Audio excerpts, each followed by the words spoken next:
Bonjour à tous et bienvenue dans un nouveau numéro d'Isermag, un numéro dans lequel il va beaucoup être question d'histoire, de la grande et de la petite. Je vous laisse jeter un coup d'œil au sommaire. Cors, petite commune de la Matésine de 470 habitants, des Corpatus qui n'oublient pas que Napoléon est passé chez eux il y a 206 ans. Les rues s'en souviennent, le tourisme aussi, l'empereur qui aurait dit aventurier à Cors, prince à Grenoble. Ils ne cassent pas des briques et pourtant ces objets de déco séduisent petits et grands. Rencontre avec un Isérois passionné de Lego qui vous propose de décliner photos, portraits et autres reproductions en tableaux de milliers de petits carrés. Et puis promenade bucolique dans le parc du musée Champollion, le 11e musée départemental de l'Isère qui ouvre ce printemps à Vif. Une demeure qui a compté dans le travail de Jean-François vers le déchiffrement des hiéroglyphes.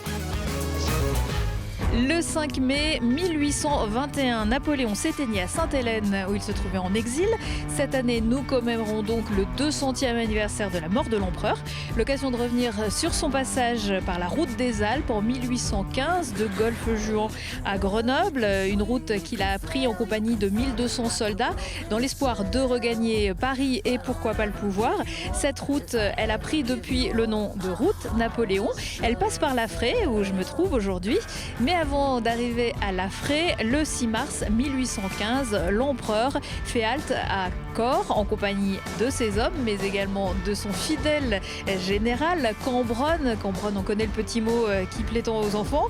La commune continue de perpétuer le souvenir de ce célèbre visiteur, comme l'a constaté Lignan Veillé. Napoléon est arrivé ici le 6 mars 1815 dans cette maison qui était avant la gendarmerie. Napoléon n'a fait que passer, mais il a laissé sa trace et des souvenirs à Cors, premier village isérois où il s'est arrêté et où il a dormi. Il en a profité pour se faire couper les cheveux. On lui a préparé une omelette, on lui a coupé la barbe. Après son exil sur l'île d'Elbe en Toscane un an plus tôt, Napoléon débarque au Golfe-Juan près de Cannes avec 1200 hommes pour tenter de reconquérir le pouvoir. Il voulait remonter sur Paris. Automatiquement, il a pris la route des Alpes parce que ce que lui permettait de passer par la Durance, donc par ces chemins escarpés, donc c'était pas facile. Cette route des Alpes, la nationale 85, est plus connue aujourd'hui sous le nom de route Napoléon, tant il a marqué les esprits sur son passage, comme à Lamure ou à La Fraye, où une statue en bronze à son effigie marque la rencontre entre les troupes royales et les siennes. Et sur ses 390 km entre Golfe-Juan et Grenoble, il a aussi et surtout marqué le petit village de Cors. On est très fiers de l'avoir accueilli et on en a fait justement tout un parcours historique à travers le village. Les rues du centre-ville ont été refaites en 2015 pour donner le ton et le style de l'époque, à l'occasion du bicentenaire de la chute de l'ex-empereur. On a voulu refaire en même temps que notre patrimoine architectural, tout ce qui était les rues, en mettant également le blason en ferronnerie. Vous allez retrouver nos balustres Napoléon. 2 aigles, symboles napoléoniens liés à ses victoires militaires, agrémentent aussi 2 places du village, bien connu pour son restaurant et pour sa distillerie, où Raoul a relancé en 2015 la cuvée Napoléon. C'est cette merveille. Alors c'est du gel hydroalcoolique buvable. Ça va être un alcoolade génépi distillé. On va mettre un sirop qui sera à base de sucre et de miel. Mais surtout on a amélioré le type de fût et la recette pour qu'elle soit exceptionnelle. Un alcool fin en bouche avec une bonne longueur et qui sera peut-être consommé lors de commémorations cet été, si les conditions sanitaires le permettent. Comme il n'y a pas de raison pour que Lilian soit le seul à goûter les spécialités locales, je vous propose d'aller faire un petit tour du côté de la fromagerie des Alpes. C'est juste là, suivez-moi.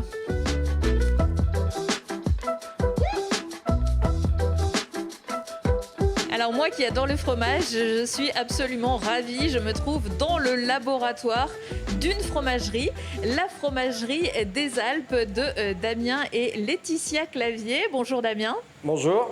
Cette fromagerie, vous l'avez créée il y a combien de temps avec votre épouse ? Alors le magasin, ça fait 7 ans et la fromagerie, ça fait 3 ans et demi.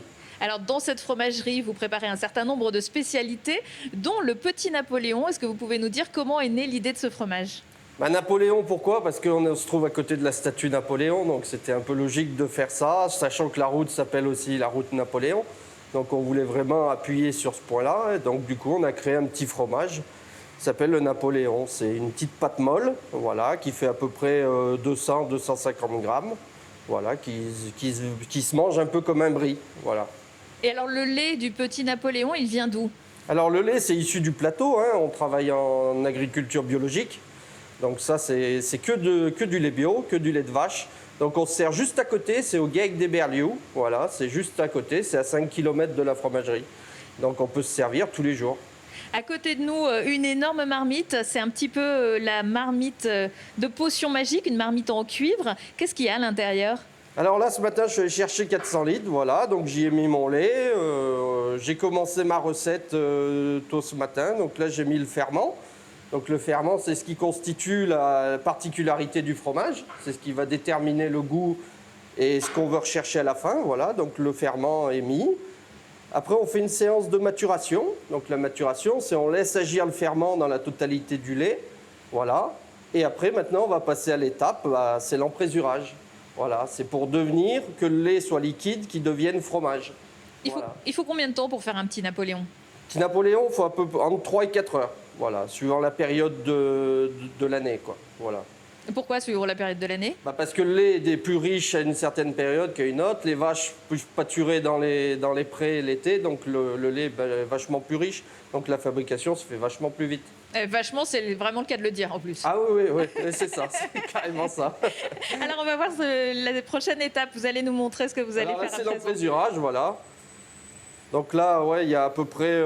donc ce matin, j'ai fait 400 litres, il y a 50 litres de mozzarella, il y a 200 litres de fromage blanc et il me reste à peu près 170 litres de lait pour faire justement ce Napoléon.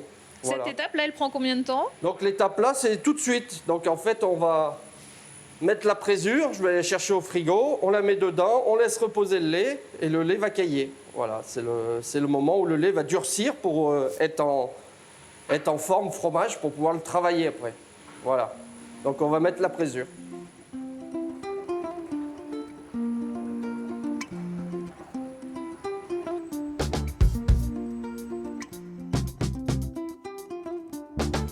Là, on va laisser reposer le lait pendant une trentaine de minutes. Voilà. On enlève tout ce qu'il y a dedans. Pourquoi vous enlevez tout le matériel? Alors, on enlève le matériel parce que le lait va devenir solide en fait. C'est là où ça va se transformer en fromage, donc il faut enlever tout ce qu'il y a à l'intérieur pour pouvoir après le découper. Ça va faire un gros fromage qu'on va découper pour justement pouvoir après y mettre en moule. Voilà.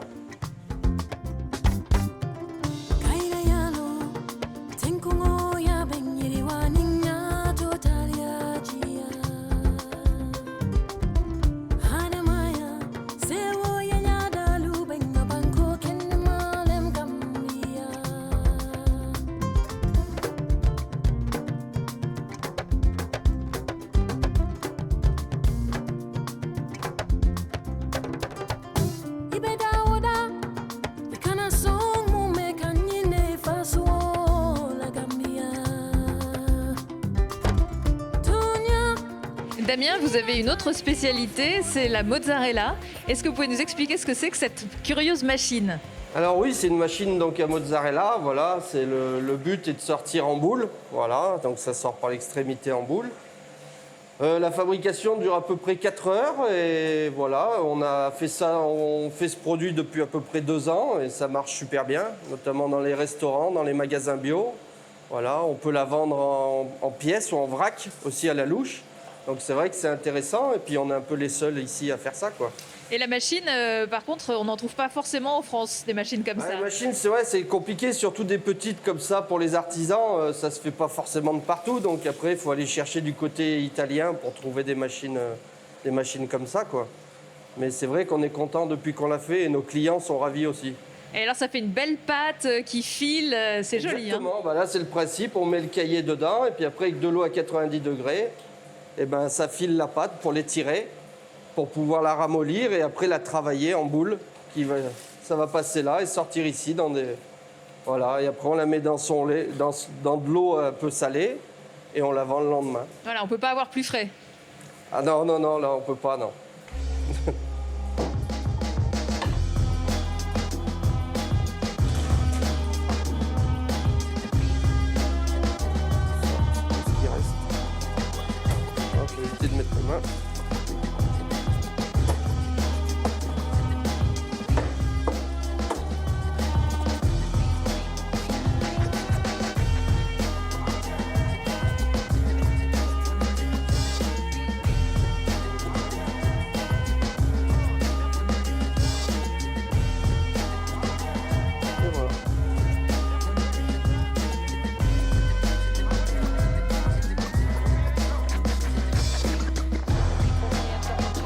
Damien, on va revenir à nos moutons, ou plutôt à notre petit Napoléon.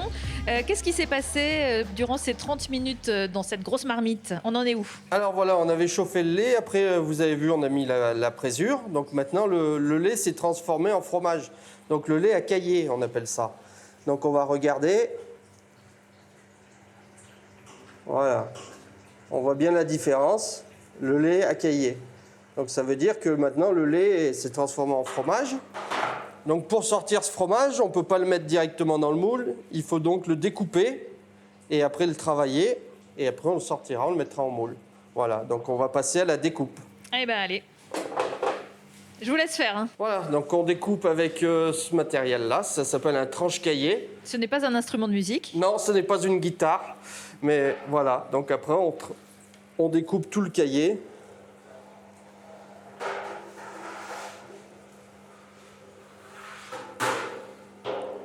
Dans un sens et dans l'autre pour faire des petits cubes.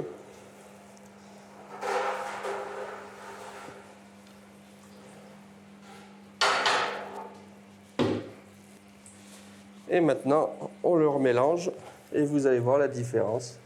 Voilà, ça s'est transformé en fromage. Ah oui, ça fait vraiment des cubes, comme des Voilà, glaçons. exactement, ça fait Voilà, ça fait du cahier.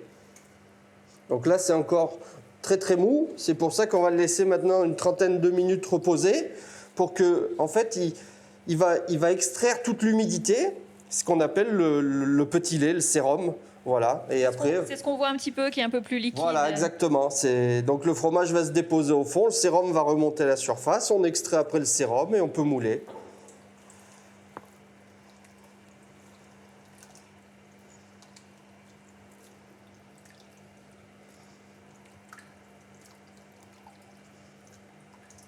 Voilà, donc maintenant je vais le laisser reposer 30 minutes en faisant un ou deux petits mélanges entre temps. Voilà, juste pour extraire l'humidité du cahier.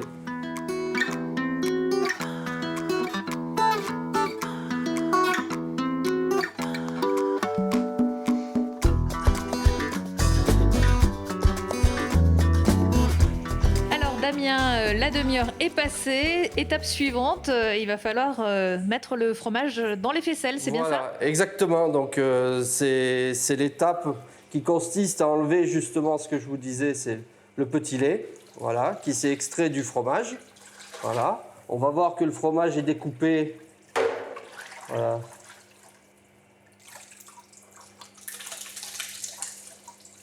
Ça fait des grains. Voilà, et ça, on va y mettre dans ce qu'on appelle les blocs moules.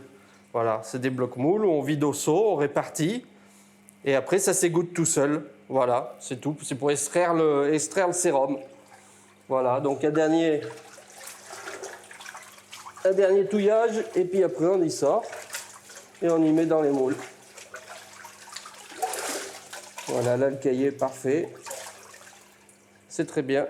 On va pouvoir mouler. Donc pour le moulage, c'est assez simple. On y sort au seau.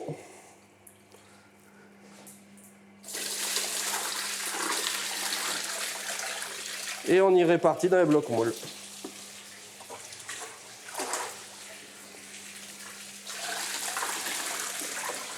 Le sérum s'extrait tout seul et après ça part au cochon. Voilà.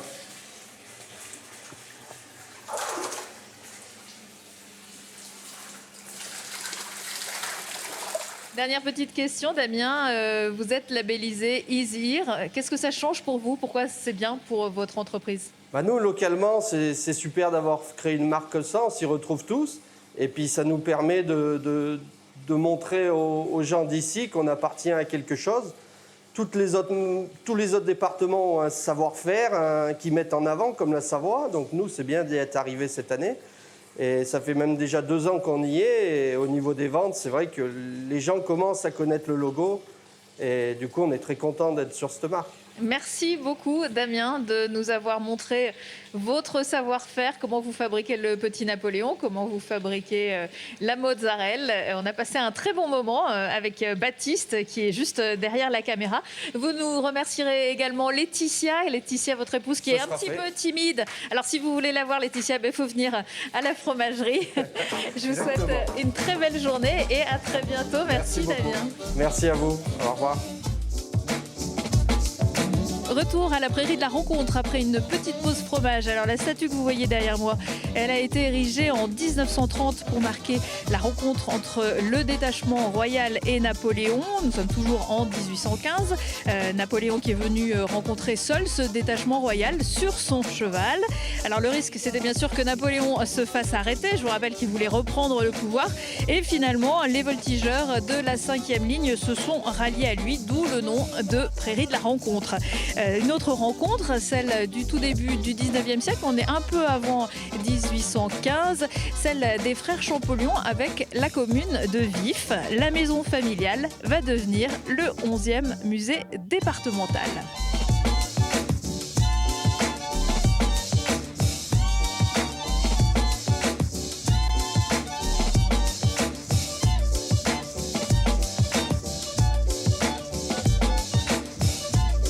Chose promise, chose due, nous sommes ici à Vif, devant le 11e musée départemental, la maison des frères Champollion. Je suis en compagnie de Caroline Dugan. Bonjour et merci de nous accueillir ici. Bonjour, bienvenue. Vous êtes la conservatrice de ce musée, labellisé Musée de France. Grâce à vous, nous allons un peu mieux découvrir le projet de ce musée. Alors, nous nous trouvons ici devant les grilles de l'entrée principale. Tout à fait, c'est la nouvelle entrée du musée Champollion qui a été aménagée par notre équipe de maîtrise d'œuvre. C'est une entrée qui permet une bonne accessibilité depuis le centre de Vif, depuis l'hôtel de ville, en passant par la rue Champollion. La rue Champollion où se trouvait l'entrée d'origine. C'est cela, l'entrée de la propriété à l'origine se trouvait rue Champollion et donnait sur une cour d'honneur. C'était l'entrée de cette propriété qui était un domaine agricole au 19e siècle. Alors, passé ce portail rouge, on entre dans une cour.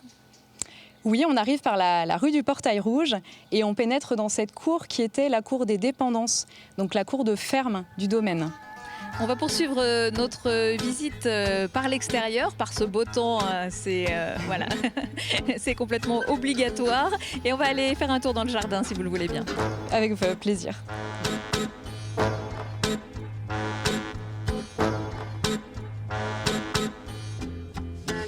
Caroline Dugan, nous avons donc poursuivi notre chemin pour nous retrouver dans le jardin.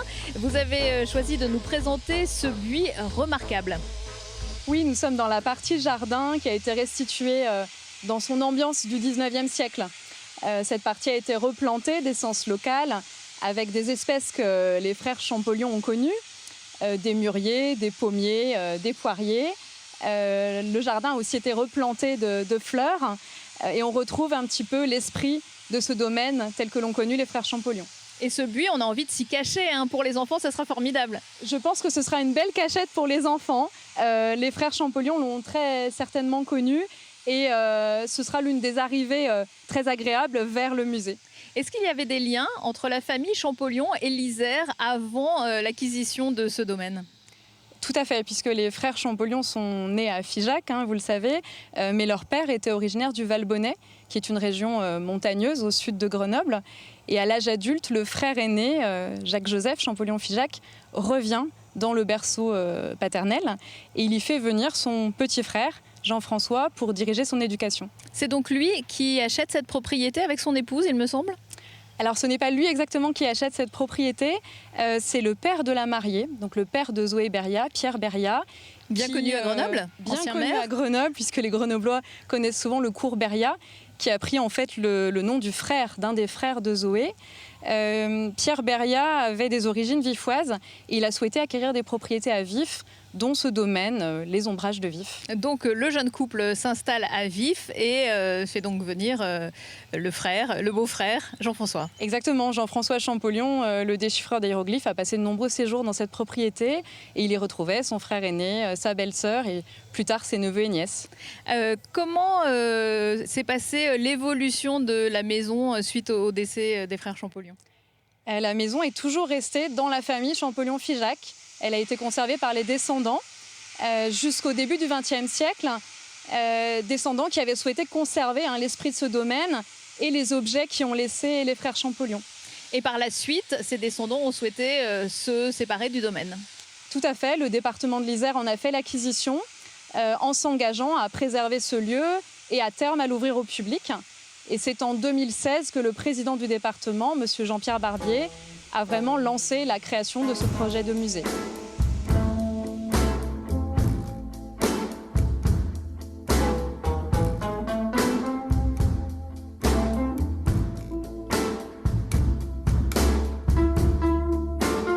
Nous poursuivons notre visite aux côtés de ce cèdre qui a dû connaître les frères Champollion, ce cèdre majestueux. Nous allons à présent nous intéresser à ce qui se passe à l'intérieur du musée, qui se décompose le parcours en 3 axes. Est-ce que vous pouvez nous en dire un peu plus ? Oui, le parcours permanent est installé dans la maison de maître dans laquelle ont séjourné les frères Champollion. Et c'est un parcours qui est dédié aux frères Champollion, à leur œuvre et à la naissance de l'égyptologie. Et nous avons choisi de l'articuler autour de 3 grands axes. Les frères Champollion, donc non seulement le déchiffreur, mais aussi l'importance de son frère aîné, la recherche et la naissance d'une nouvelle discipline au XIXe siècle, qui est l'égyptologie. Vous pouvez nous détailler un petit peu plus ces 3 axes. Les relations entre les frères Champollion étaient des relations très importantes. Ils vivaient, ils travaillaient ensemble. Tout à fait. Le frère aîné avait 12 ans de plus que son cadet. Et il était vraiment pour lui un ami de toujours, son parrain, celui qui l'a accompagné dans toutes ses recherches. Et on a envie de montrer aux visiteurs cette complicité fraternelle très forte. Donc le visiteur découvre au rez-de-chaussée l'univers familial, l'environnement des frères Champollion, la famille proche et le cadre dans lequel ils vivaient. Au premier niveau, on aborde le déchiffrement et bien sûr le grand événement de 1822. Et au dernier niveau... Ce grand événement, dites-nous en un peu plus. Alors, le grand événement de 1822, bien sûr, c'est l'aboutissement de siècles de questionnement et puis d'années de recherche pour Jean-François Champollion. Et nous pourrons l'évoquer assez précisément avec la présentation notamment du bureau du déchiffrement, bureau sur lequel Jean-François a travaillé dans son appartement parisien, mais qui aujourd'hui est conservé au sein du musée. Et les visiteurs découvrent aussi des estampages, de la pierre de Rosette, des notes de travail, des notes manuscrites, tous ces éléments qui témoignent de son long travail de recherche et du déchiffrement. Et au dernier étage ? Et au dernier étage, on aborde l'après-déchiffrement, donc le travail de Champollion sur la civilisation antique égyptienne, son expédition en Égypte. Nous présentons de beaux objets qui sont déposés par le musée du Louvre, la tenue notamment qu'il a portée en Égypte. Et on découvre aussi la petite chambre dans laquelle il travaillait à vif. Merci Caroline Dugan. Alors, l'un des mystères qui planent encore dans l'Égypte antique, c'est évidemment la construction des pyramides. On ne vous dévoilera pas les secrets ici, mais quand il s'agit d'empiler les briques, il y a un Isérois qui est très fort. Il s'appelle Alexis Guimet. Il habite à Saint-Nazaire-les-Aismes. Et vous allez voir que son truc à lui, c'est plutôt les briquettes de couleur qui viennent du Danemark. Dans son intérieur, difficile de ne pas voir qu'Alexis Guimet est un passionné de Lego. Depuis plusieurs années, il conçoit lui-même des lampes ou encore des petits objets de décoration. Mais sa spécialité, ce sont les tableaux, tous conçus avec ces petites briques. Je réalise tous ces tableaux ou des lampes ou tout autre objet de décoration par pure passion. Vraiment, c'est une passion, j'ai un métier à côté de ça et c'est pendant mon temps libre que je trouve à faire ça. Et donc du coup, j'en ai fait un peu à droite à gauche et je me suis dit je vais essayer de partager ce que je fais. Donc j'ai créé une page Facebook pour juste mettre en ligne ce que je faisais. Et puis ensuite, donc j'ai voulu faire les choses un peu mieux et j'ai créé mon site internet. Je me suis lancé en tant qu'auto-entrepreneur. Depuis 2015, il commercialise ses créations avec son entreprise Briques et Déco, des tableaux aux possibilités infinies, qu'il s'agisse de photos, de paysages ou encore d'affiches, une conception dont le procédé de fabrication commence sur ordinateur. À partir de n'importe quelle photo, que ce soit un portrait, un paysage, je le prends et en fait, j'utilise un logiciel que j'ai fait développer pour faire une mise à l'échelle du tableau. Pour pouvoir dessiner les contours et pour avoir assez de recul pour travailler tous les détails. Donc là, je suis à l'étape de finalisation du tableau. Du coup, ça, c'est l'image finale de ce que je vais reproduire. Et en fait, tout ça a été travaillé sur ordinateur. et je colorie pixel par pixel afin d'avoir mon rendu. Une fois son modèle réalisé, Alexis va ensuite pouvoir construire son tableau brique par brique grâce à la dizaine de milliers de pièces qu'il possède. En effet, c'est des piles de Lego, ça m'aide à aller plus vite, surtout quand je fais des fonds. Du coup, ça m'aide à mettre plus de pièces. Et puis, c'est aussi pour m'y retrouver et pour prendre les quantités de pièces adéquates pour arriver à les remplir. Donc oui, j'ai des tiroirs, j'ai plein de couleurs, près d'une trentaine de couleurs, qui me permettent d'apporter des nuances et du contraste sur le tableau. Pour ce portrait de David Bowie, il faut compter entre 15 et 20 heures de travail et près de 1500 pièces de Lego. Caroline Dugrand, je rappelle que vous êtes la conservatrice du musée Champollion. Participer à la naissance, la création d'un musée, c'est forcément une expérience inoubliable? Oui, la création d'un musée, c'est forcément une aventure incroyable, pleine de rebondissements. Nous avons dû nous adapter au contexte de pandémie mondiale, mais nous avons fait aussi de très belles découvertes, nous avons eu de belles surprises dans les collections, dans le monument historique aussi, puisqu'on a découvert des peintures murales du XVIIe et du XVIIIe siècle. Et moi, ce qui m'a vraiment apporté, c'est l'enthousiasme de tous les partenaires, la famille, les descendants, les prêteurs, dont le musée du Louvre, le comité scientifique. Tous ont vraiment œuvré à cette belle expérience et ont apporté leur concours à ce projet porté par le département de l'Isère. Alors forcément, vous connaissiez déjà bien l'histoire. Est-ce que vous avez fait des découvertes en vous penchant sur la création de ce musée? Des anecdotes peut-être? Oui, j'en ai beaucoup appris sur l'homme, sur les hommes, sur Jean-François Champollion, et je pense que les visiteurs en apprendront aussi. On a par exemple découvert de beaux dessins de sa main effectués à l'âge de 14 ans qui sont assez émouvants, et des notes de travail qui nous en apprennent toujours sur les recherches du grand savant. Merci beaucoup Caroline Dugrand de nous avoir accueillis ici. C'était un plaisir. On a hâte de revenir parce qu'en plus le musée Champollion, comme tous les musées du département, est gratuit. Donc on peut revenir plusieurs fois par semaine, tous les week-ends, tous les mois, sous le soleil, sous la pluie. Il y aura toujours quelque chose à faire.